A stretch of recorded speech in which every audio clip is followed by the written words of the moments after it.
Hello friends, welcome back to my channel শিলিপট। আজকে আমি তোমাদের সাথে শেয়ার করব বাঙালির অত্যন্ত পছন্দের একটা রেসিপি। সেটা হলো মোচা চিংড়ি। তো চলো ঝটপট দেখে নেওয়া যাক কী কী উপকরণ লাগছে এই রেসিপিটা বানানোর জন্য। মোচা চিংড়ি বানানোর জন্য প্রথমে আমাদের লাগছে মোচা। মোচাটাকে আমি ছোট ছোট টুকরো করে কেটে 2 ঘন্টা নুন হলুদ জলে ডুবিয়ে রেখেছিলাম। এরকম নুন হলুদ জলে যতক্ষণ ডুবিয়ে রাখতে পারবে তত ভালো। আর আমি কিন্তু মোচাটাকে আজকে সেদ্ধ করে রান্না করব না। সেদ্ধ করে জলটা ফেলে দিলে মোচার সমস্ত গুণাগুণ কিন্তু বেরিয়ে যায়। তো আজকে আমি তোমাদের দেখাবো কিভাবে সেদ্ধ না করে মোচাটা রান্না করে নিতে হয়। একটা বড় সাইজের আলু এরকম চৌকো চৌকো করে কেটে নিয়েছি। লাগছে 100 গ্রাম চিংড়ি মাছ। এখানে একটা বড় সাইজের পেঁয়াজ একদম ঝুরি ঝুরি করে কেটে নিয়েছি। আর এখানে আদা জিরে বাটা রয়েছে, এটা আমি শিলেই বেটেছি।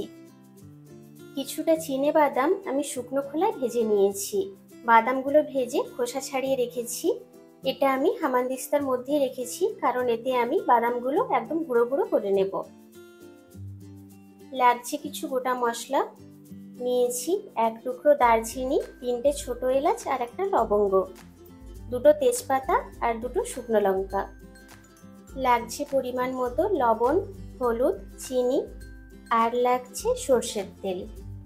প্রথমে আমরা যে ভাজা বাদামগুলো রেখেছিলাম এগুলোকে আধ ভাঙা করে ভেঙে নেব।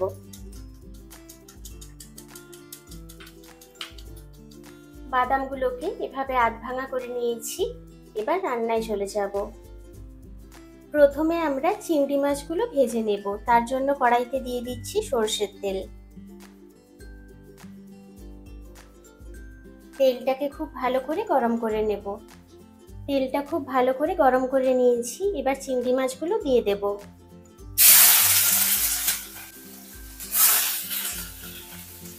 মাছে আমি আলাদা করে নুন হলুদ মাখাইনি, এর মধ্যে নুন আর হলুদ দিয়ে দেব।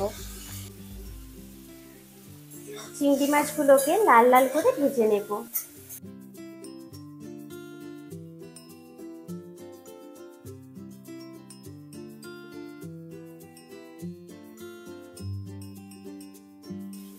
চিংড়ি মাছগুলোকে লাল লাল করে ভেজে নিয়েছি। এবার এগুলো তুলে রাখবো।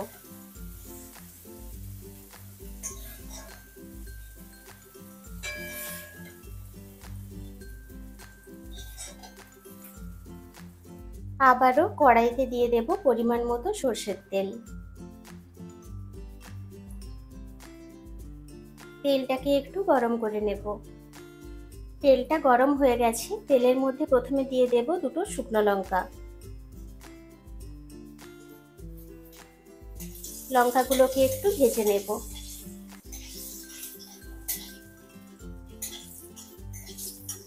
এবার দিয়ে দেব গোটা গরম মশলাগুলো।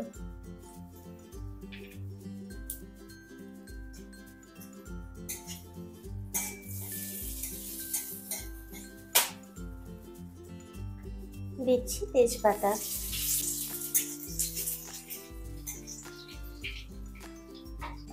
এবার যে কেটে রাখা আলুগুলো রেখেছিলাম সেগুলো দিয়ে দিচ্ছি।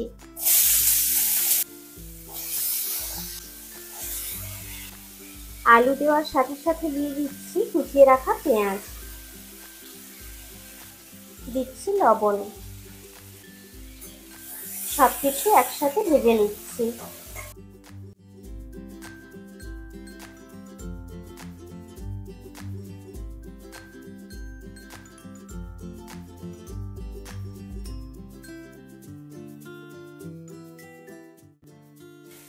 এবার গ্যাসের ফ্লেমটাকে লোতে রেখে একটা ঢাকনা লাগিয়ে আলুগুলোকে বেশ কিছুটা সময় নিয়ে ভেজে নেব। এতে করে আলুগুলো সেদ্ধ হয়ে যাবে। ঢাকনা লাগিয়ে আলুটাকে 2 মিনিট সময় নিয়ে ভেজে নিয়েছি। আলুগুলো লাল লাল করে ভাজা হয়ে গেছে আর কিছুটা সেদ্ধ হয়ে গেছে। এবার আমরা বাকি মশলাগুলো দিয়ে দেব।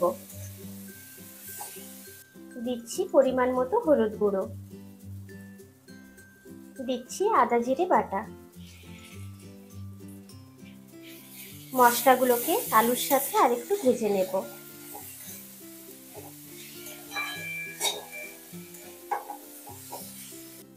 আদা জিরেটা আলুর সাথে ভেজে নিয়েছি। এবার যে নুন হলুদ জলে ডোবানো মোচাটা ছিল সেটা দিয়ে দেব।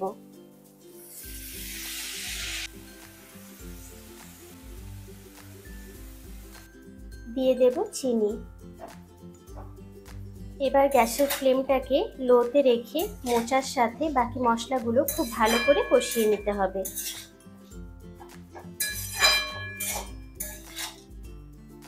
আমি কিন্তু মোচা কখনোই সেদ্ধ করে রান্না করি না। মোচাটা সেদ্ধ করে নিলে সেদ্ধ করা জলের সাথে মোচার সমস্ত গুণাগুণ কিন্তু বেরিয়ে যায়। তোমরা অবশ্যই এভাবে একবার বানিয়ে দেখো, খারাপ লাগবে না খেতে। একটা ঢাকনা লাগিয়ে বেশ খানিকটা সময় নিয়ে মোচাটাকে রান্না করে নেব। 5 মিনিট সময় নিয়ে মোচাটাকে রান্না করে নিয়েছি। এবার এর মধ্যে দিয়ে দেব ভেজে রাখা চিংড়ি মাছগুলো। চিংড়ি মাছগুলো দিয়ে আরও কিছুক্ষণ কষিয়ে নেব। আলুগুলো কিন্তু প্রায় সেদ্ধ হয়ে এসেছে।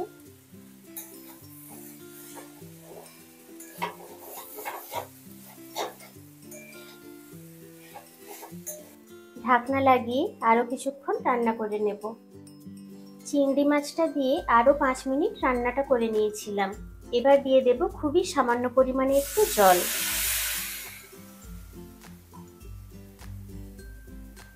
আর একবার ভালো করে মিশিয়ে নিচ্ছি।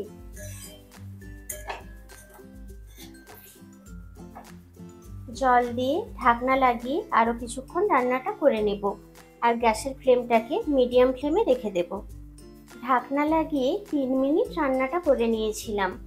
মোচাটা একদম কমপ্লিট হয়ে গেছে। এবার আমরা যে আধ ভাঙা বাদামগুলো রেখেছিলাম এগুলো দিয়ে দেব। বাদামগুলো দিয়ে আরও একবার মিশিয়ে নেব। শেষে কিন্তু এই বাদাম কুচিটা দিতে তোমরা একদম ভুলো না। এটা দিলে মোচার স্বাদ আরো বহুগুণ বেড়ে যায়।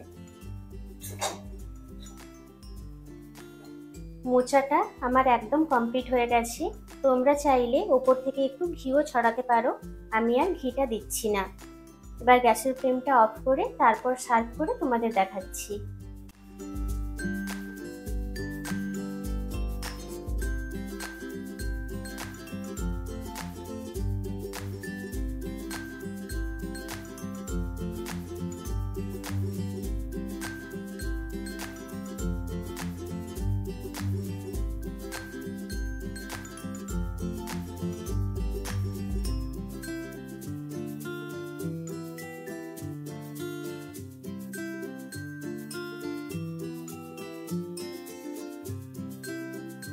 তৈরি হয়ে গেল আমাদের ভীষণই সুস্বাদু মোচা চিংড়ি রেসিপি। তোমরা অবশ্যই এভাবে বাড়িতে একবার বানিয়ে বাড়ির সবাইকে খাও। কথা দিচ্ছি বাড়ির সবাই ভীষণ প্রশংসা করবে।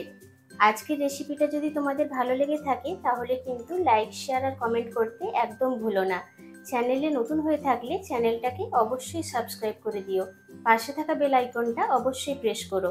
তাতে করে আমি যখনই কোনো নতুন ভিডিও দেব তার ইনস্ট্যান্ট নোটিফিকেশন পৌঁছে যাবে তোমাদের কাছে। দেখা হবে আবার কোনো নতুন রেসিপির সাথে। Thank you.